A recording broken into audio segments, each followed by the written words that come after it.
That's a good one. That's a good one. Oh, God, it's a toad, son. It's a toad, dude. Yeah. I wake up to a little bit of drool on my pillow, feel like it's gonna be a bad day. What is going on, the One Cast fans? Welcome back for another Fishing Friday. Just Trey and I coming at you live from the studio tonight. Ben had some dinner plans or something going on tonight, so he's not joining us. He's not going to call or anything. So you just get us two heathens hanging out in the studio talking fishing. It's that time of year, man. There's not a whole lot going on, but make sure you head to onecastfishing.com. Use the code the1cast. Or to use some snagless jigs, long neck hooks, weedless nets, all that good stuff. Also, some exciting news to we just got extra right before we came on, but Carolina Waters, as you all know, is our newest partner. You can head to carolinawatersnc.com, use the code the1cast to save 20% off.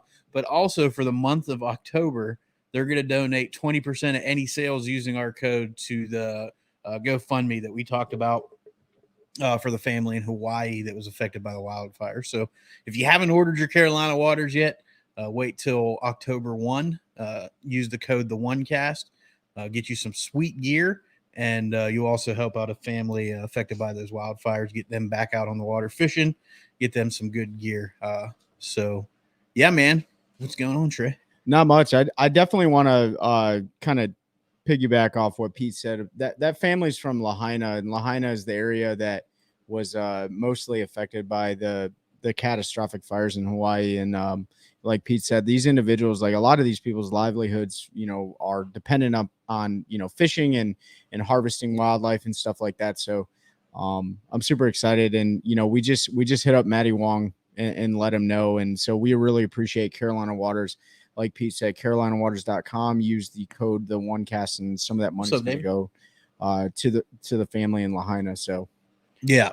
So make sure you get your stuff if you haven't. Month of October, still going to get 20% off, but also 20% of those sales going to that family. So that's right, David. Hey man, I'm sorry that I wasn't able to. For everyone listening, I was up at what's up, Rusty? West Point, New York. I was actually staying in Poughkeepsie a few weeks ago. David, I know he lives up in the Jersey area, and sorry I wasn't able to make it down, man. I wanted to. We ended up leaving a day early, just because of the weather and stuff. We were supposed to attend the Army versus Delaware football game, which no shocker. The Army beat Delaware 57-0, but usually the Army gets their butt whooped against Navy, except for last year. So sorry about that, David, man. I'll try to make it up there next time. What's up, Mom? I know that's my mom from Kalamazoo. Oh yeah. So, but hey, just real quick. Also, you've heard us talk about it before. We've talked about the organizations we like to support. So before we talk about fishing, let's talk about Heroes Harvest Inc. Trey does some stuff with them. Make sure you check them out. Make sure you check out Special Operations Bass Anglers. They've got a tournament coming up the 10th of November. We're going to have two of their organizers on. Maybe, no, it won't be next Friday. I'm going to be at a wedding. Maybe the week after to talk about it. And that all that money goes to a family of a special operator. They lost him in a house fire, and helps that family out. So make sure you check that out if you're in North Carolina or somewhat close to Lake Norman. Make sure if you're looking to fish a fun tournament, lots of good giveaways, lots of good people, check that out. I'm going to be fishing it with my wife. Trey is actually going to fish it with my dad, who's going to come out from Pennsylvania. Senior. We're going to be hanging out. We're going to be fishing, having a good time. So if you're close by and interested, make sure you check that out. David, the hats, as you can see, they're up front here. They'll be coming to the website for sale very soon. We just got to get all of that. We just got them yesterday, got everything in, kind of inventory, did all that stuff. We're also going to have some giveaways coming, or a giveaway coming where you have an opportunity to win one of those. So as soon as that information drops, we'll let everybody know. Rusty, it'll be on One Cast Fishing. We're going to sell it through his site because he's already got everything set up with Shopify and stuff. And they would hammer us with fees if we did it on our own. So he was willing to let us sell through him. So as soon as that's up, I'll make a post in the group. and let everybody know the link and all that stuff for hats. We also have t-shirts. I haven't put any pictures of those out yet, but they'll be coming. They're I don't think we have any in here. They're a cool OD green with our logo in black. Really plain, really basic, super comfortable, nice t-shirts. You can almost get by with wearing them in uniform too, and not violate Army regulations. So I did it the other day. But here's the deal when it comes to like apparel and stuff. A lot of companies, they'll build a bunch of stock. We're not doing that. What's up, Tim? We're not doing that. We're going to order a certain amount and then we're going to sell them out, and then we're going to continue doing that based on demand. Because usually what you see is like, they'll fly off the shelves at first, but then they'll kind of peter down and stuff.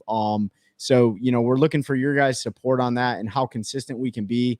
And then that'll help us generate new ideas and stuff, so it's all about making sure that we have the logistics put into place and that we have the demand and stuff like that. But the hats are phenomenal. Like you can see the 3 colors that we got right here. You got the green. I guess it would be on your guys' right, our left, right? Yeah. Or maybe they're same. No, I don't know. It's the same. So you got green, you got a tan, and then you got a black, and they are Richardson 112s. And this is an embroidered logo or a patch right here, which is it's really comfortable. So we kind of went with the old school patch look. Yeah. It looks like an old Red Man hat or something like that. Yeah, I like that. The white background with the logo, so it really pops. So looking forward to getting those out in the world here soon. You do have an opportunity to win one. We talked about the GoFundMe for the family in Hawaii. If you make a donation, DM us a picture of the receipt. Doesn't matter how much it is, if it's $1, if it's $1,000, whatever, it doesn't matter. DM us a picture. We're going to do a giveaway. We're going to have a hat, a shirt, and then Swamp Fox Customs. I don't know if Zach's on here, out of South Carolina, is going to donate some custom painted baits and stuff to throw in that. So along with that, we did say make a donation directly to them, but if you do order Carolina Waters in the month of October, 20% of that sale using our code The1Cast is going to go to that fundraiser. If you make a purchase in the month of October from Carolina Waters, shoot us that receipt, and we'll count that as a donation, since that money is going to go to that same cause. So 2 ways to enter that giveaway. Carolina Waters, use the code The1Cast, but make sure you wait until October 1st, or make a donation directly to the link, and I'll post it here in a little bit. To that GoFundMe. We'll get y'all entered, and we'll pull that sometime in early November. So looking forward to that. We also have a bigger giveaway with some of the companies and stuff that we've had on, folks that we've had on the show have donated. We keep saying we're going to get the info out to you guys, but it keeps growing. So people keep reaching out, want to kind of jump in and piggyback. So once the dust settles and we have everything figured out that we're going to put together for that, we'll get the information out for everybody on how to enter that. There's a cash and rod. There's going to be some missile bait, some OneCast, some Carolina Waters, some of our stuff, Swamp Fox Customs again. I can't remember who else. I have a list somewhere with all the stuff. So it's gonna be really cool. Honestly, man, I'll probably end up throwing a bunch of my tackle and stuff in there. I might too. Like, I need honestly, like we built such an inventory. I mean, we're all guilty of it, right? Like everybody buys stuff, and like 80% of it you don't throw. So, I always like to send stuff to kids that are getting into fishing and stuff like that. So, but that's how it works, right? So like you build a fan base, and through social media and stuff like that, and then you build onto that. So you got apparel and you got giveaways and stuff. So like we wouldn't be able to do it if it wasn't for you guys. And then on the other side of the house, like those companies that really want to partner with us or support us and stuff, everyone is still dealing with like the second effects of like COVID. Right. So we still have logistical challenges. So it's really hard to find donors and partners and stuff like that. But, everything's starting to get back to a healthy balance, minus the fact that the government's probably going to shut down, I don't know, tomorrow or something like that. But what do they have to 11:59 tonight? I don't know. Right? All I know is I'm not going to get paid. So whatever. But, it is what it is. But yeah, so that's how it works, man. It's a two-way street, and we're trying to, grow our fan base and get the word out and stuff. So we appreciate you guys sharing, our episodes and our Friday lives and stuff like that with your friends and so on and so forth. And then on the backside of that, like we're able to grow more and give more, because it's all about creating that culture of anglers helping anglers one cast at a time. So. And the last serious thing I'm going to bring up before we're going to fishing, fx3inc.org. Make sure you check them out. If you're a veteran struggling, Mike Johns is the president, founder, all of that good stuff. His phone's 24/7. They have a crisis number. We've given our information out. Reach out to somebody, whether you served in the military, if you were a first responder, and serve your community. We've all gone through it. It's all right to not be all right, but make sure you reach out and talk to somebody. Yeah. Mike's actually at a funeral right now from a battle buddy that lost that fight. So lots of folks are there, and if you think nobody will understand, you'd be surprised at how much we all understand, because we've all been there. Yeah.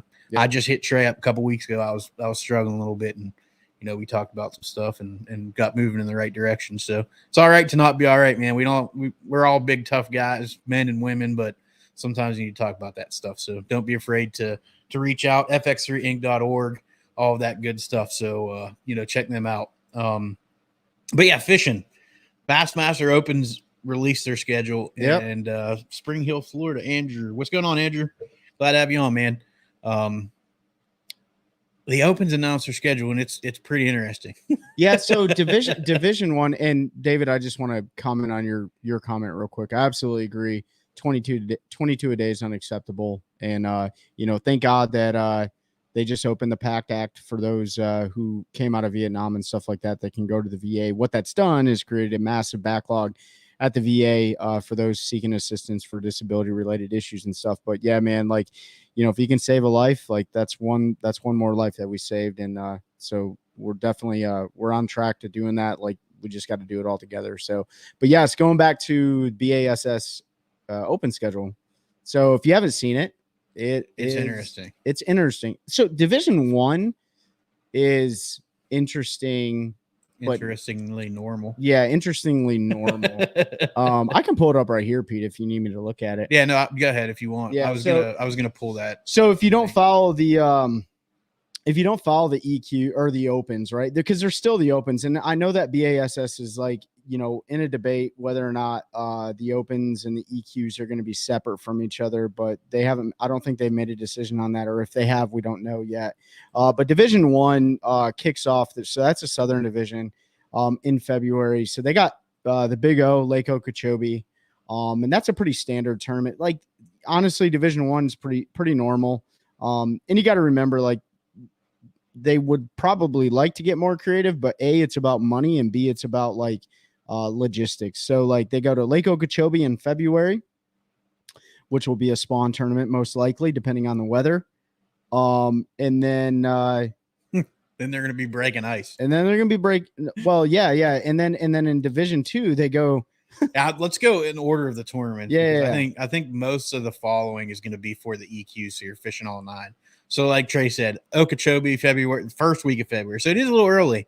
Hard to say what's going to be going on there. But then they're going to Lake Ouachita in Arkansas, February 15th through 17th. They might break ice on that tournament. Yeah, we need to get Harvey Horn on the line, because Harvey lives in Arkansas, right? Yeah, I've got buddies there. I mean, I've duck hunted Arkansas, and I broke ice in mid-January. So you're not that far in mid-February. Yeah, so that'd be interesting, man. I don't even know the last time I've seen anything on Ouachita. But it's been a long time. Especially in that time of the month. And it's going to be the super. It's going to be interesting. So maybe they'll need a 2-ounce punching weight to get through the ice or something like that. Yeah, And then they're going to go to Santee March 7th through 9th, with again a little bit early for the spawn, but it should be a pretty good pre-spawn event. And then somewhere where nobody's been in quite a while, Logan Martin. Yeah, I haven't heard of that. It's been a long time. I mean, that used to be one of those every year. There was an Elite or a 150 or whatever it was at the time event on those lakes. And now they're going back with an Open. So they're going to hit that May 2nd through 4th. I don't know a lot about Alabama, but I'm thinking May 2nd through 4th. Good chance to be some spawning fish. And then Eufaula, Oklahoma again, getting a lot of love over Lake Eufaula, Oklahoma. And we'll talk about that after this with the MPFL. But yeah, they're going to be there at a much better time with that 100%. June 20th, 22nd. Then heading to St. Clair, July 11th through 13th. That could go either way. There could still be some spawning fish. Could not be. It just depends on the winter we get this year. So either way, they're going to catch them on St. Clair, and it'll probably be a mixture. You think largemouth are going to play in that at all? It'll be all smallmouth. Yeah, that's they're either going to still have some bedfish, or they're all going to be post spawn getting fat. Yep. I always went like second or third week of June, and you had a mix of bedfish. You usually that time of year had a mix of bedfish, pre-spawn fish, and post-spawn fish. So depending on, like I said, depends on when ice off and all that is, and how hard of a winter it is up there, how it affects St. Clair. Yep. Then they're going to Minnesota Leech Lake, which is a lake I have no idea about. I don't know anything about it. So we looked up Leech Lake just a minute ago. And Leech Lake is, any of those lakes in Minnesota, man, they're like filled with a bunch of aquatic vegetation. So I'm interested to watch it. I've never seen it before. Who said that about when I caught Terry Lee, 37 on Jordan Buster? You get that sheet ice every once in a while. That's when you get out there with that A-rig on the rip wrap and smash a bag. You just let the secret out. There ain't no secret anymore. Everybody knows about the rip wrap A-rig in the winter on Jordan. But yeah, Leech Lake, that'll be a fun one. That I don't know. That might be a both largemouth, smallmouth. I bet that's going to be. I mean, it's going to be a lot of smallmouth, but I'm sure there's largemouth too. All those lakes have both in it. So yeah, I don't know. Mississippi River out of La Crosse, they fished it. It's been a couple years, but I think the elites fished it 2 years ago. Brian Schmidt won that one. I think that was last year, wasn't it? I can't remember last event of the year. That's when Paulanek didn't do very well. But he still won AOY. Could have been. I can't remember when that was, but I remember Brian won it. Yep. Fish the bridge corners. Yeah, absolutely, Terry. It's that's the juice. But yeah, so they're going to be back on the Mississippi River for an open, and then Lake Hartwell in October, second week October. That could be tough. Yeah, that'll be pushing that's going to be most likely that'll be fall transition. That'd be a tough tournament. It's probably gonna be a lot of there's going to be a mixture of people going shallow and deep and maybe mid water depth. So wherever they're schooling at, that'll be the deal. Now I don't know how that plays on a blueback herring lake versus it definitely makes a difference. Yeah, because they'll still be feeding on this herring and stuff. So Tim, crankbaits are the weakest part of my fishing. How do you guys pick color, sizes, techniques? Trey, you're the crankbait man. I'm not a crankbait man. You're a crankbait man. But if you listen to next week's episode, you'll agree. Yeah, definitely listen to next week's episode. However, crankbaits are my weakest part of fishing. How do you guys pick color, sizes, and techniques? So, it was interesting, Tim. Pete and I went fishing, was it last weekend? And I just grabbed a handful of square bills off my wall. And I'm always throwing different colors and stuff, but the same method applies. Water clarity, it makes me pick the color of what I'm going to throw. So if it's clear water, it's going to be more natural. If it's darker or stained water, it's going to be more chartreuse or a darker color. However, it also depends on the time of the year, right? So if it's and then you got to ask yourself what kind of crankbait. So if I'm deep cranking in a summer school, then I'm gonna match whatever bait fish is down there. However, some of the things that I've learned is I'll get on a school that's in 15, 18 foot of water, 12 to 18 foot of water, we'll say, and so I will figure out what's the bait fish are keying in on. If it's threadfin shad, then I'm gonna throw something that matches that. However, if I stop getting bit, I'll switch over to a bluegill pattern. And I'll run a big deep diving crankbait that's in a bluegill pattern or a brim pattern or something like that. And sometimes that'll generate a few extra bites. I like to throw all my deep diving crankbaits on 12-pound fluorocarbon. I use P-line fluoro coated. So it's actually mono coated with fluorocarbon and stuff like that. And the reason I like that is because it allows for that a little bit extra stretch, but it's more abrasive or abrasion resistant. And then, I throw that on a Cashin 7'6" deep cranking rod. I think that's medium fast action, medium fast action. Yeah. Anyways, and then on the moderate, yeah. And then on the flip side of that, so square bills and flat sided crankbaits and stuff.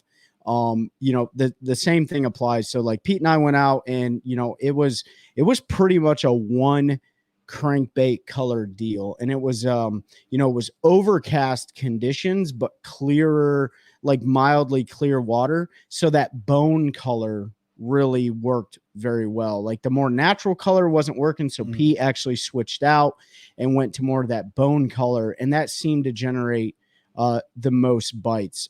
However, if it would have been clear skies and there would have been more like UV penetration, we may have been able to get to more of a natural color. And then also because it's the fall, we downsized our square bills to kind of meet that current year's hatch of threadfin shad. And then on the flip side, so you're talking October, November. On the flip of that, going into like January, February, March timeframe, a lot of guys swear by it. The flat-sided crankbait, such as like the Fritz side or whatever the case may be. I'll throw a flat-sided crankbait all year long. It doesn't really matter. But if the fish want more of an aggressive, back and forth, then I'm going to go with more of that like round crankbait. I'm also throwing my square bills, though. I throw on 8-pound tests. So very, very thin. And it's just the way I like it. I throw it on a 5-to-1. So really slow. And I'm able to and your rod is very important with your crankbait. Like you got to let the rod load up and do the work for you. You don't have to jack a fish with a crankbait or anything like that. And then hopefully I'm answering the questions that you're asking, but the last thing I'll say is like your crankbait hooks are, everything is important, but your crankbait hooks are so important. There is one brand of crankbait that Pete and I, we don't switch the hooks out because they just sell really good hooks with that bait. But for everything else, and I'll throw it out there, it's 6 cents crankbaits, right? Their hooks are awesome. But anything else, I'm typically switching those hooks out on those crankbaits. And then there's modifications you can do to those, like such as adding like lead weight if you want to get it deeper, adding bigger weights if you want to, increase your hookup ratio. What's that? Bigger hooks. Yeah, bigger hooks, all that stuff. So hopefully that answers your question, man, about crankbaits, but definitely listen to next week's episode because you're going to like that one. So I'll answer real quick. Trey gave a big, long, round the world answered everything. Match the hatch color and size. Techniques can depend on the time of year and where the fish are. And don't overcomplicate it. Throw it on lighter line. The only time I'm the complete opposite trend. On a square bow, I throw it on like 14-pound because I'm only fishing to 6 foot. With that, typically but I'm throwing it in junk. Like I'm not afraid to throw a square bill into the middle of a laydown, and I want that extra. I want that extra line to be able to turn those fish and get them out of there. And I'm the same. I throw my deep divers on 10 or 12-pound, and I throw Gamma. Check them out if you're looking for it. But I throw it on fluorocarbon because it sinks. And like Trey said, you can add weight to hooks. Lead wire. I always have a big thing of lead wire in my boat to add weight, do different things. All right. 1 second, Andrew, we'll get to you next. Do you ever get in a tournament and the popular bait techniques is something you don't like to throw or maybe lack confidence in? What do you fish your confidence bait or change to what everyone else is using? You're definitely going to like our episode on next Thursday, Tim. Yeah. When it goes live. But for me, like I'm going to throw what I need to throw to catch 5 fish. Sometimes I don't always do that. I can be very hard-headed. There's stuff we don't like to throw, and everybody has them. For me, it's like a wacky rig worm, something like that, like get super finessey. I don't like to do it, but sometimes you have to catch fish. For my confidence bait, I'm always going to start with a bait that I'm confident in getting the bites that I need to do well in a tournament. So bigger bites. So for me, it's going to be, if I'm fishing vegetation, I'm going to start with a frog. I'm going to start with, if I'm fishing more offshore style stuff, a big worm or a jig, a big crankbait, something like that, because I'm confident in those baits in those offshore situations. It's when I have to fish stuff that I'm not confident in fishing docks. So when I get around docks, I get a little bit squirrely. I don't know what to do. I'm just not a good dock fisherman. It's not something I grew up doing. But honestly, I don't change to whatever else is using just because it's what they're using. Because if you catch them on a wacky rig, I can probably get them to eat something that I'm more confident throwing. Most of the time, if guys are catching them on a wacky rig, I can go to like a weightless Texas rig or something like that and get bit, and I'm more confident throwing that. So I'll go to that. Now there are times where they just won't eat anything but what they'll eat. And it might be a wacky rigged worm or a Ned rig or something that you don't have confidence throwing. And then you kind of have to make that force yourself to make that change. It's a hard thing to do. I'm not good at it to this day. I'm hard headed and want to catch them how I want to catch them. But I don't want to give too much away because we have a whole hour episode coming. That's all about sort of covers all your questions, Tim. But honestly, I'll change if I have to, the popular bait or what other guys are catching them on, but I don't put a lot into dock talk, or, what other people are catching, because it's hard to go out and catch other guys' fish. So I just don't do it, as much as possible. And then Andrew was the one who asked, the bigger hooks affect the action on the crankbait. If you go too big, they absolutely can. 5 flipping sticks. I always got at least one, buddy. No, he's got more. He said at least one. He's got 10. He's got 10. They're all in. At least one on the deck. Hey, we didn't talk about what's in the locker. There's at least 45 rods in there. Yeah, Andrew. So bigger hooks can. It depends on how much bigger you go. So, like if they come with a number 6 and I want to upsize, I usually won't go more than a 4, which is like one size up from those 6s, and it usually doesn't affect it too much. Especially if you only change the back hook. If you just change the back hook, you won't affect it as much as if you change that front hook or both. A lot of times, if it's a thing where I feel like I need a bigger hook for the weight, I'll change just the back hook, just because the weight to the back doesn't affect the wobble or the hunt or whatever it is that crankbait has going on as much. Personally, I don't like to change hook sizes too much. I'd rather just throw some lead wire, a little bit on the front and back hook. You won't notice any change to the action of your bait. You can also use those like suspend strips that they make, things like that, just to help get that bait down a little bit deeper. I would prefer to do that versus anything else. Yeah, if you change your hooks. That's the other thing. Like Trey said, 6 cents. I don't change them straight out of the package because they use a really good hook. Spro, I don't change them because John Cruz is involved there. They use really good Gamakatsu hooks. Every other brand of crankbait, Rapala, Berkeley, Strike King, the first thing I do is change the hooks. And any of those like traditional round bend hooks, it's not that I can't land a fish with it. It's just I feel more confident in changing my hooks out. The one thing I will say about changing your front hook, so if you change your hooks too big, a lot of times they're going to latch together. Oh yeah. And that's super annoying. So you'll notice that, especially when you upsize your hooks on like a topwater bait, like a walking bait or a popper. You'll know real quickly that you've went way too big. Yeah. The second thing on like a crankbait, especially with a square bill, not so much a deep drive in, depending on what's on the bottom of your lake, but if you upsize too big on that front hook, you're going to get snagged up a lot. That bait's designed to deflect off cover and stuff with a certain size of hook.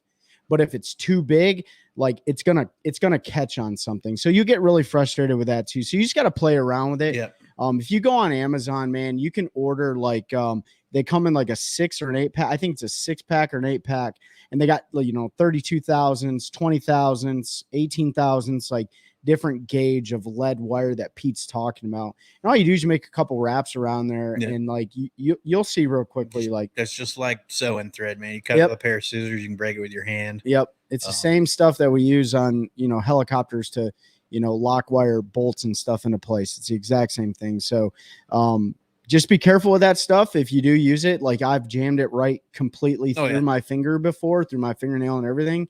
And it hurts real bad, but yeah, it'll tear you up. Yep. But yeah, don't be afraid to change your hooks while you're fishing. If you notice you start losing fish, if you're on fish in a school, like, and you're catching them pretty good, and you notice when you get those fish that your hook holes are getting bigger and bigger and they're tearing, especially in the summer, those fish's mouth get soft, and you'll notice like that is almost guarantee either you're using the wrong rod or you have dull hooks, so they're not punching clean in there. And when you start tearing those bigger holes in the fish, that's when you start losing them, because it's easier to throw. And we all know 90% of dang crankbait fishes you hook are hooked with one treble on the back treble hook somehow, even though they inhale that thing. I swear, they're usually not hooked the greatest. So sharp hooks are paramount, and you just got to lean with it too. Like you don't have to, if you feel something pull back, like first of all, if you rip it and it's a snag, Well, good luck getting that crankbait back. Yeah. But secondly, like Pete said, depending on what time of the year they're in, like you just got to get good lean, man, and have your drag set just right. With in the summer deep cranking, I just wind into them. Yep. I don't even set the hook. Just keep cranking. It'll load up. You'll get a hook into them. Fall, winter, you'll see me. I'll do a little jacking. I do set the hook. Their mouths are starting to get harder. They're eating crayfish a little bit more and different things where they need that little bit harder mouth, the colder water, all that stuff. That's when I will upsize my line. I talked about 8-pound tests. Like if I'm shallow cranking and the water temperature is still in those 80s and stuff like that. But when they start dropping down into the low 70s and the 60s, and those fish are like really keying on the crawfish, or they're eating off the bottom and their lips are all red and stuff, especially in like that February timeframe, I'll upsize my line so I can actually put a little bit more juice behind that hook set. So this turned into a whole crankbait series, Pete. I know. I like it. Yeah, man, this is like, and square bill crank is probably my favorite thing to do, especially in the fall. Yeah, when you're trying to cover water, like besides a spinner bait, I think my two favorite ways to cover water in the shallow period, besides top water, is a spinner bait and a square bill. Yep, me too. And speaking about fishing, going back to that one question about like, fishing what everyone else is fishing, or, not being confident in something, that's what's going, like, I'm pretty confident that's what's going on in the NPFL right now. Like they're fishing Lake Eufaula, Oklahoma, right? And, we need to get one of the anglers on after that tournament's over, and we will, to talk about that. But if you know anything about Lake Eufaula, and I don't, except for what they told me, is that, there's a million 12 to 13 inch fish in that lake. But there's like 90% of the lake doesn't even have any fish in it. So it's fishing. It's as big as Sam Rayburn. It's fishing super but small. It's fishing super small. And people that aren't from, like Pete said, dock fishing lakes, they're having to fish docks. Yep. And some of them are struggling. And some of them, some of them are not. Yeah, some of them are doing really well and some of them aren't. So it's that old adage of get comfortable at being uncomfortable, because you're gonna have to do some things that you don't like to do. So if you can't skip, I was talking to one of the anglers and I was like, hey, you can't skip a bait caster, switch that certain bait to a spinning rod. You know what I mean? Like, and that's what it may take to kind of put yourself in an advantage. If you're not good at, I can't dock fish for anything. I can skip a wacky rig. Me too. Maybe a jig, but like, when it comes to other stuff, like I'm not that great at it. Yep. Yeah. It's like Trey said, you got to get comfortable being uncomfortable. Yeah, being uncomfortable is fishing. A lot of it's being uncomfortable, man. There are those days when we get to do exactly what we want to do and catch them how we want to catch them, and those are the ones that I don't want to say they're the most fun, because every day I get to get on the water is fun, but yeah, those are the days that stick in our minds a little bit more. But yeah, the NPFL, the weights are all over. Yeah, and a lot of people are fishing ways that they're not comfortable fishing, but they've been forced to fish, and they're doing well. So shout out to Mike Corbishley's having a good tournament, who we've had on. Stephanie's having a good tournament, who we've had on. Trent Palmer's having a good tournament. Todd We've had him on. Todd's having a good tournament. We've had Todd on. Todd's vying for that AOI trophy. I think he's still number one right now. He should be. Yeah. So he's doing what he needs to do to stay alive. And he kind of told us, if you listen to that episode with Todd, if you didn't go back, but the whole thing with Eufaula was obviously he wants to win, but he's got to do what he's got to do to stay alive with that AOI. So it's been didn't get to watch it too much. Probably won't get to watch much tomorrow, maybe a little bit in the morning. For anybody, if any of you are going to the Cash and Kayak Masterclass, we'll be there hanging out. We will have hats and shirts for sale. You'll get first dibs. We'll be hanging out. We're giving away, or Cash, and we donated a hat and shirt for them to give away. So we'll be there BSing and having a good time with everybody, eating some good food and hanging out. So if you're signed up to go to that, make sure you swing by and say what's up. Yeah, and that's from 12 to 3. It says 12 to 3, but it'll probably end up going to 6 or 7. It always does. It's a family friendly environment, man. Like Cashin, 100% American made. Everything is done right there in right up the road, 20 minutes away in Sanford, North Carolina. So really cool place, amazing products. We're not partnered with Cashin or anything like that, but we all use their products. We love them. And, so come see us if you're there. And if you're not, swing by, check it out. You can still swing by and check the showroom out. And anytime you can go in and get a tour during their normal hours. They'll give you a tour, show you how they make the rods and stuff. It's really cool. I didn't know anything about making fishing rods till I went in there and saw the process. Yeah. There's a lot more to it than I thought. I also learned a lot about how important the right rod is. Like Trey was saying, if you're fishing crankbaits, it's very important you have the right rod. So, make sure that you're doing your research and doing that. What's going on, David? Mosier Boy. I like that username over there on YouTube. Did he switch? Mosier Boy. Oh, he's on YouTube. He's right YouTubing now. it up right now. I like it. Yeah. Hope you're doing well, buddy. So we just booked our Airbnb for that tournament in November on Norman. I'm going to catch a 5-fish limit in one cast with an A rig. That's my plan. I'm going to find a big old school of spots, one cast. Everyone knows the rules. I don't care if they're 5-12 inchers. That's all I'm weighing that day. I'm going to keep every single spotted bass I catch, and I'm going to deep fry it and eat it that night. Have a big old, we could have a big old, we could have a fish fry. That's something that we did. Like if you guys fish local clubs, like, I miss that local club thing. I actually think I might jump in Carolina Bassers next year, which is the club that Pete fishes. But that club, that cohesiveness and stuff like that, I miss that. Fishing like bigger tournaments is great. There's more money involved and there's more competition. But like sometimes it's nice to just not worry about that kind of stuff. You know what I mean? So. Yeah, if you're looking to get into tournament fishing, you don't know where to start, join your local club, BASS. Yep. If you're a boat or want to fish as a co-angler, just Google it or go on your local, Facebook page, fishing groups and stuff and ask. Find you a club, sign up, fish. You'll learn a ton. That's where most of your local hammers go out every weekend. You learn about fishing your local waters.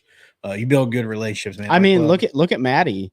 He's a perfect example. Like if you guys go back, like, we did 2 episodes with Maddie Wong. If you follow the Bassmaster Elite series, like, Maddie Wong from Hawaii went to Cali, did his whole thing. Go back and listen to the episodes, please. They're very long, I know, but I know you got time to listen to them.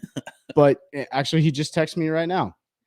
And he that's what he did. He jumped in that local club, man. Yep. And it was a stepping stone to, and he's not even at his peak of his career yet. You know what I mean? Yeah.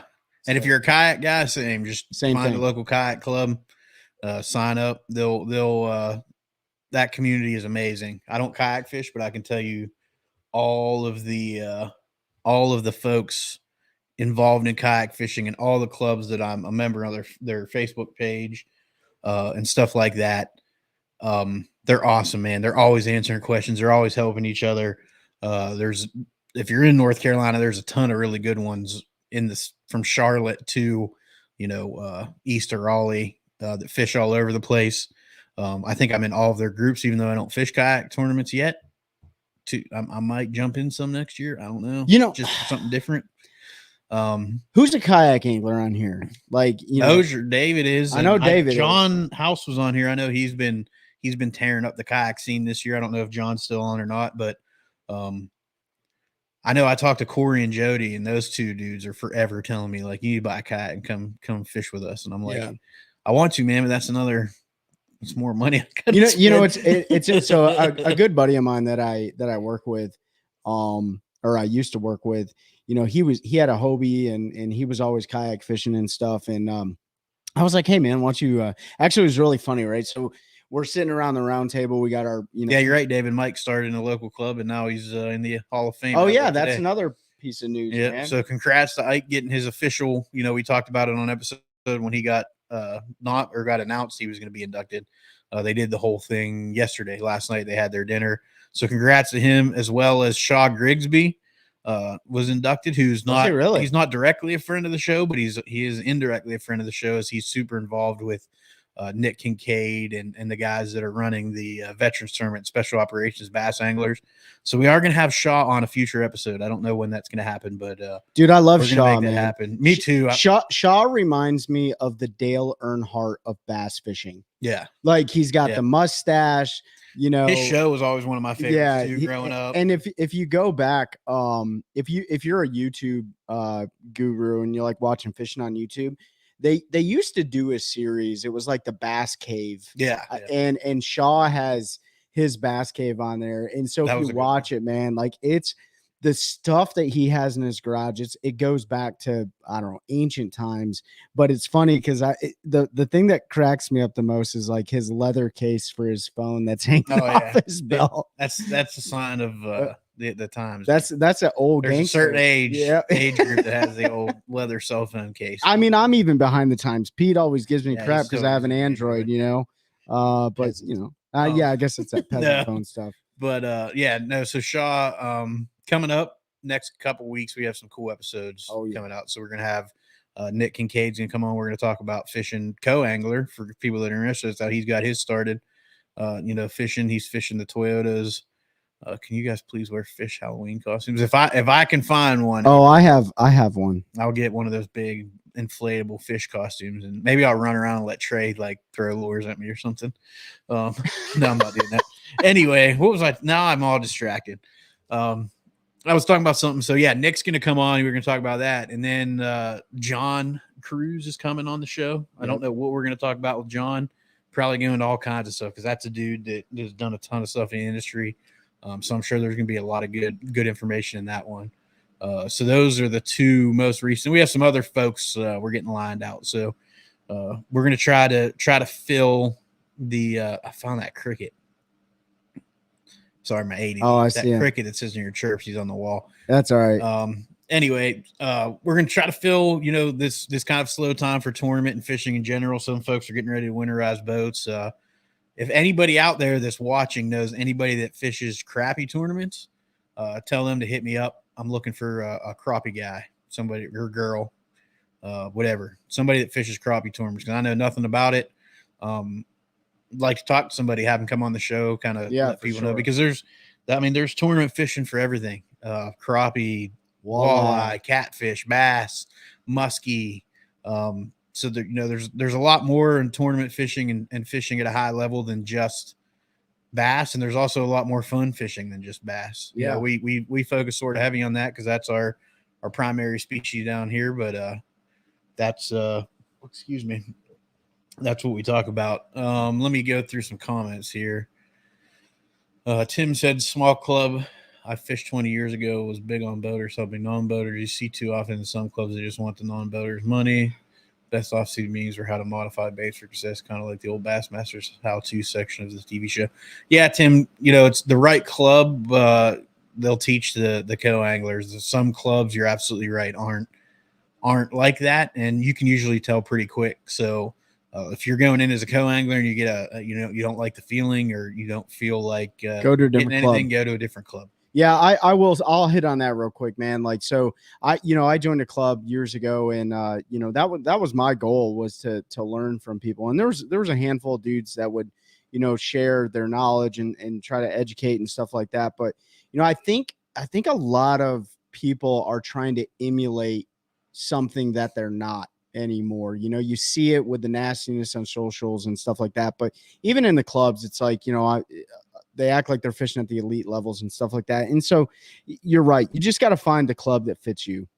Yep. Andrew said 17-year co-angler with BFL, second year as a boater. I'll listen to the co-angler podcast. Yeah, appreciate it. I think a lot of people get some good stuff on that.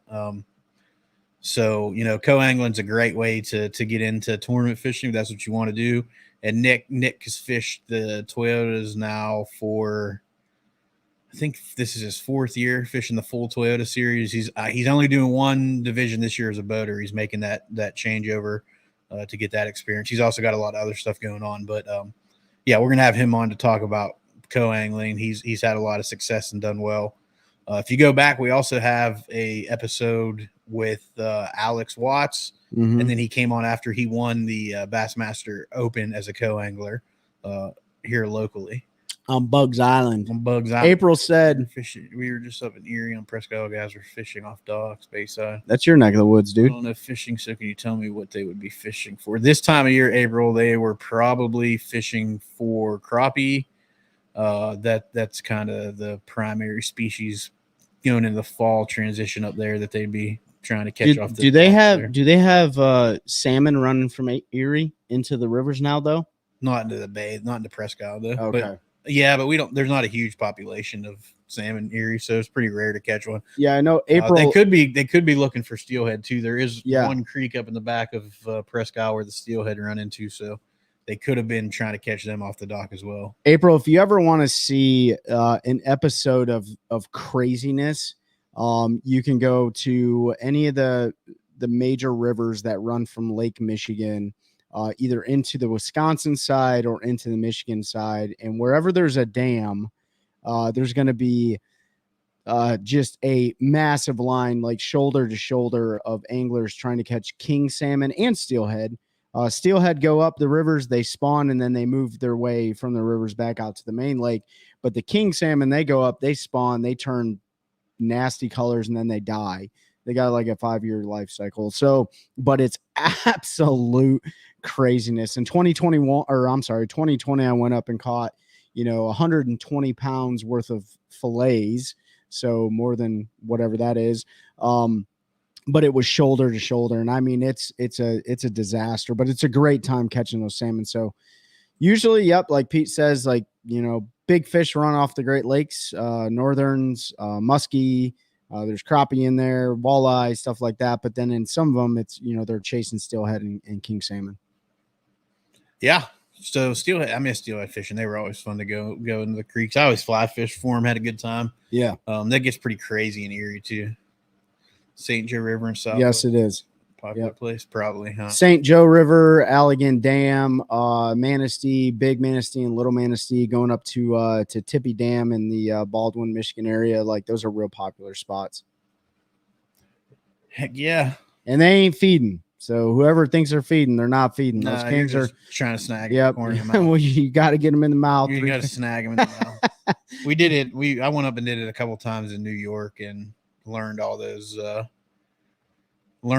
tricks on how you can rig and do stuff to get them to swim into your line, and then it goes up and hooks. Dude, if you want a salmon fish and you're good at drop shotting, if you want a king salmon fish or steelhead salmon fish, you can drop shot those fish. That's the way that I catch them. I'll use a owner like micro hook. I'll put spawn sack on there. I'll put a leader about that much, with a relatively larger weight, and I'll throw it up into the dam or whatever, and I'll just wait for that thump. And that's what that is that king salmon is moving your bait out of its area that it's spawning. It's just like bed fishing for bass. But as soon as you get that thump, it's not one hook set, it's a double hook set. And I fish for them on 10 to 12 pound monofilament, and other guys are out there gaffing them with like 50 to 60 pound tests. But I like the fight. So I'm like, fish on. People get super frustrated at me. It takes me like 10 minutes to get them in. And they're supposed to, ethically, they're supposed to, pull their line in and stuff. So it causes a lot of problems though. Yeah. April said caught the salmon running up the Talkeetna River in Alaska. It was bizarre. Yeah. And then you got to worry about grizzlies in Alaska. Yeah, but those are like real big salmon up there. Those are like the Skamanian and Alaskan salmon, I think. I don't know. They're kings, aren't they? Kings and reds, and yeah. I don't know. As an Alaskan salmon. There's Alaskan salmon. I think they just say that as to sell it to people. They live in Alaska. What's your opinion on all the bait scents and fish attractants? Do you use them? I do. Yeah. Mm-hmm. There's times when it makes a difference. And there's times where, so here's the thing. I'll go in a little scent thing. Like, scent's not this magic. Like I'm going to put some on and the fish are going to all of a sudden just come flying in and eat my bait. For me with scent, sometimes it might get you an extra bite or two because you get it in front of the fish. But the big difference for me is they'll hold on to a bait typically a little bit longer if you use some scent or something, just because it's a more natural flavor in their mouth. They do taste like we do. Probably not as good as we do, but yeah. you know, they know when they bite something if it's plastic and it doesn't have that natural sort of flavor to it. So what it can do is it can get fish to hold on, or instead of short striking or short biting, you know, like a soft plastic, fully inhaling and getting that bait in to where you can set the hook and get a hook in them. So there's definitely times I carry 2 or 3 or 4 different scents in my boat, and I'll use them from time. Probably actually don't use them enough. Yeah, I Probably don't should either. use them more. Yeah, but there are times when I put them on. there's guys and gals that are like diehard fans of, you know, soaking certain. I see it more for smallmouth fishing than I do for Yeah. largemouth fishing, but like, you know, it's like Takumi Ito and Kenta Kimura and a lot of the Japanese anglers I know. Everybody does, But it for everybody, yeah, smallmouth. they'll be soaking their baits the entire season. Everybody's putting their baits on when they're smallmouth fishing, Yeah. with bait fuel or or something, homemade whatever stuff. it is they're using. Yeah. It makes a big difference, a bigger difference, I think,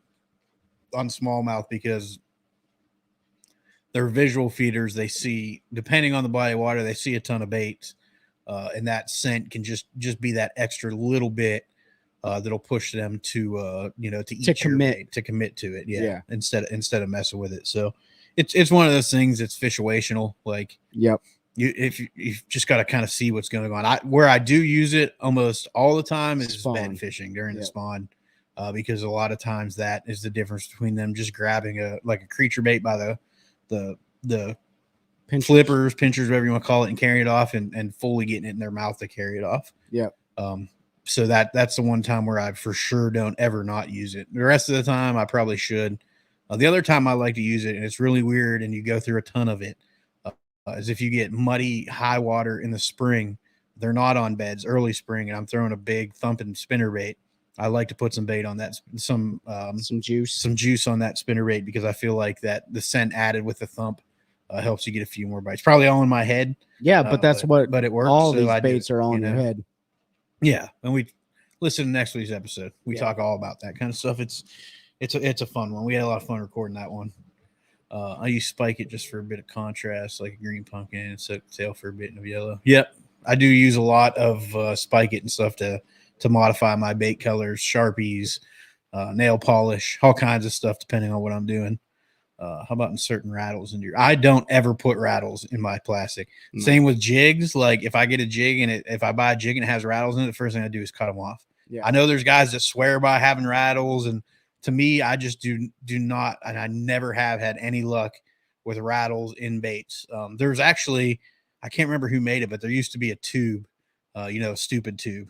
And I caught a ton of smallmouth on it. Only one company made it in the color that they made it, and they only made it in it with a rattle in it. So the first thing I would do is squeeze a rattle out of it.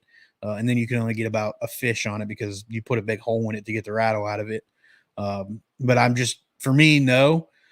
Some things I do insert into baits to make a difference is I'll break toothpicks off into tails of baits if I want the tail to float. That's probably the biggest insert into things. There are some crankbaits and stuff that I've done some work on where I'll drill a hole and add weight to it so I can cast it further and do some things. But I suggest if you want to do that, you can order the blanks that are clear. Find out where all the important stuff is so you don't start drilling into 15. Yeah, and then use a syringe. Like you need to know how much you're putting in there too. Yeah. So a syringe is very important to, how many milligrams of whatever you're putting in there. I'm the same way. I don't use rattles. I've never, maybe I should, but like I've never had any success on like any of the baits that came with rattles. I think I don't think I've ever caught a fish on a rattling jig or anything like that. And listen, I'll fish night tournaments and I'll catch, everyone's like, go shallow. Man, I fished 15 foot of water and won a tournament a couple years ago on a pure black worm shaky head, so but if you're confident in that and that generates bites for you, then do it. Absolutely do it. Yeah. For me, it's not confidence thing. I don't have any confidence in rattles and soft plastics or jigs. Yeah. Even on my Carolina rigs, a lot of people put a glass bead or a plastic bead or something between, the weight and then the eyelet on the hook. I don't. I don't know. I don't know what a dying bait fish, what kind of clicking noise they make if they're underwater, but I know maybe it's just attracting the fish to it. But for me, like when I'm throwing a Carolina rig, I don't as well. I think the tungsten weight or whatever you're throwing is probably making enough noise. But again, if it works for you, it works for you. Yeah, I use a bead on that, but that's more to protect the knot. You end up tearing your knots up if you don't have something there. Or you can put a peg stop. You can, yep. Right I bought some this year. Those Carolina, somebody makes them, Carolina Keeper. They're made for that, and I completely forgot to put on my boat, so I never used one.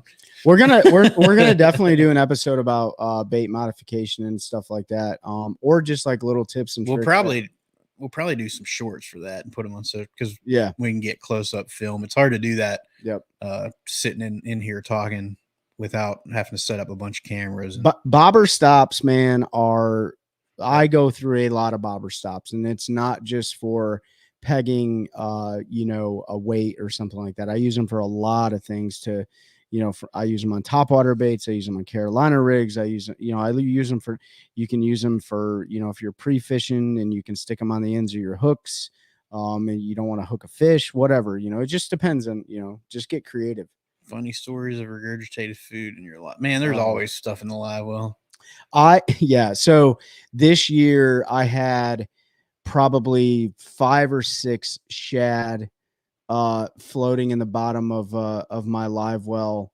And while that's not funny, I went to spray my live well out, and the end of my hose, the gun, had a giant nest of ants in it. So when I shot the water to clean out all the stuff, a whole pile of ants fell in my live well, dude. And it took me forever. I had to take a shop vac and vac them all. I was like, what the freaking heck, dude? But yeah, I mean, other than crawdads or, crawfish or shad and stuff, I don't really have anything nasty that's been. I've never seen a baby duck. That's cool. That would be interesting. I haven't seen Ben. Ben had a dinner date or church dinner, something going on, some kind of dinner plan. So he had to attend to that. He left Trey and I with. He quit tonight, which is why, he quit. He quit. He resigned. No, so that's where Ben's at this evening and why he's not on with us. But yeah, baby duck would be wild, man. I've never really seen. What's up, Paul? I know that's Paul because of the hey yo. I hope you're doing good, buddy. Thanks, Tim, man. Appreciate thanks, Tim. Yeah. I'm glad we had a bunch of questions tonight because that's what we're here for. It's hard to dedicate episodes to technique questions and stuff like that because we don't want to just ramble on about stuff people don't want to hear about. So we capture a lot of them in like our regular, podcast series and stuff like that. So yeah, we don't want to give too much away. We still want y'all to go listen to the show and stuff like that. But this is more for engagement. Yeah, that's what this is for. Ask those questions. It gives us an opportunity to share that stuff. I was cooking for what? F McGallons and chicken broth and missed it all. Boo. 4 gallons. Oh, okay, 4 gallons. Did you type that with your chicken nose? broth? What are you making? Like, what are you cooking all that chicken broth for? Chicken noodle soup, or you making us some chicken noodle soup, Paul? He's boiling his soft plastics in chicken broth. That's we're just talking about scent. Maybe there that's you go. The ticket. Maybe you got to boil your froth. Oh, you know what? That's good. I didn't even think about that. Like, you can probably buy some broth and boil some of your soft plastics in. I wonder crawfish broth.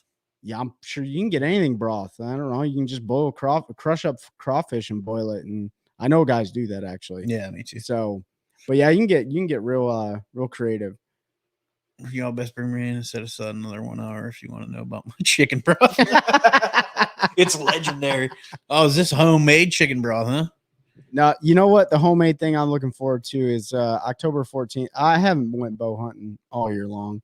It's been too busy, but October 14th here is rifle season in the next county over where I hunt, and so I'm looking forward to Mama's home cooked deer chili. Yeah, so I'm ready to shoot a deer. Yep, that's right. Pete and I are gonna make our way out into the appreciate that on the hats, man. They're gonna be for sale. We're gonna sell tomorrow at the Cash and Kayak series. There's a kayak masterclass series. Whatever's left over, we're gonna have up, and then pending the orders and stuff, we're gonna reorder and all that stuff. So stock back up. But yeah, Pete and I are going to jump up in the double stand, and maybe we'll take some video of harvesting a deer, or 5 or 6 or 12. I'm shooting with an AR. You better have like not full metal jackets in that AR. Right in the eyeball. Oh, Just that's super inhumane. You big time when you have swag. Yeah, big time broke. Yeah, big time broke. Trying to generate some revenue. We got to pay our editor fees and stuff like that. But yeah, so I'm looking forward to jumping up in the stand. I'm looking forward to some upcoming tournaments. Looking forward to the MPFL, showdown. Saturday is tomorrow. They gotta have a little rust on them, Paul. They don't shoot right if they ain't got a little rust on them. Yeah. But MPFL showdown Saturday tomorrow, and then like we said in the past, like we're gonna be at Lake Lanier, in the third week of October for the MPFL's final event. I don't know if we're gonna go live or if we're gonna do recorded episodes. We're trying to figure that out still, but stay tuned for that. Yeah, we're gonna do some stuff. I have a feeling that Friday night will probably be a live deal. So. Yeah, probably over like a couple, nice little glasses of bourbon and stuff like that. We'll get Paul and Brad on and stuff, and. Yeah, we gotta confirm that. I know when we had them on for the first episode, we talked about doing a live show down there with them on that Friday. So we'll confirm that. We'll get all that info out early for everybody. And they actually don't have their 2024 schedule posted yet. No, they don't. So I know there's a lot of people in suspense about the MP. If you don't follow the MPFL, it's a great format to follow. Plus, you only have to follow it 6 times a year. Not to include their championship, and that's something we all else don't know about is their championship, right? Yeah, no, they've already announced the date and everything for that. That's been known. Where's that at though? Again? Lake Amistad. That's right, Amistad. Yeah, that'll be different. So, but yeah. Thanks, Paul. Yeah, man. Good luck in your tournament of champions, man. I hope you got there and whack them. Where are y'all fishing if you didn't get off yet? I don't remember which club has their. Are they fishing Norman? I don't know. I don't know anything about Lake Norman other than I'm going to throw an A-rig and catch 5 spots on one cast. I'm taking Pete's dad with me, so whatever Pete's dad wants to throw, that's what I'll throw. I don't really care. He'll just want a drop shot. Yeah, if you can catch smallies, you can catch spots. That's what he said. He's like, those are spots, right? Yeah, it's like smallmouth fishing. It doesn't matter. About the same. So, but yeah, y'all. We'll appreciate y'all tuning in. I appreciate that, David, man. Appreciate the support everybody's shown. It's been Wheeler, Johnson, Raleigh, and a couple other lakes in the Raleigh area. I got you. Oh, okay, that's right. They let you guys pick different. I remember that now. That'll be cool, man. Well, good luck to you wherever you decide to fish. Well, if it's inches, then if it's Raleigh, then if Harris is in play, then just come down to Harris. You have to let me know if that Bass Classic qualifier in October. I wonder if that's the same weekend as my club tournament. If it is, let me know the area you're fishing so I can, when I go by you, I can trim up a little bit. Yeah, for sure, man. No Harris. Oh, that's what you needed. You can go out there and catch. I know, man. I can take you out there right now and we can catch 500 fish. But appreciate y'all support. Appreciate everything. It's been a blast through the last coming up on a year here pretty quick. So. January 4th is 1 year anniversary for the One Cast. We're gonna keep rolling. We're gonna keep bringing y'all episodes, all of that good stuff. Everybody listening. Make sure you check out Carolina Waters. Remember, CarolinaWatersNC.com. Use the code TheOneCast, all one word. Save 20% off your order. And if you wait till October 1st, they're going to donate 20% of that sales using our code to the family in Hawaii that we've talked about. I'm posting that one more time in chat to that GoFundMe. If you do order in October and use our code as part of that, screenshot your receipt or your order, whatever, send it to me. So I have your name. We're going to do a giveaway for anybody that does that. Or if you donate directly to that GoFundMe, screenshot your receipt, send it to our socials. We're going to do a giveaway hat, t-shirt from us, and Swamp Fox Customs out of South Carolina has thrown in a bait package. I don't know what all is going to be in there. He's putting it together. We'll have it soon, but he's going to throw that in too. So we'll do a drawing for everybody that gets involved in that. Appreciate y'all again listening. Appreciate everybody's support. Help us continue to grow a culture of anglers helping anglers one cast at a time. That's a good one. That's a good one. Oh, God, it's a toad, son. Huh? It's a toad, dude. Let's go. I wake up to a little bit of drool on my pillow, feel like it's gonna be a bad day.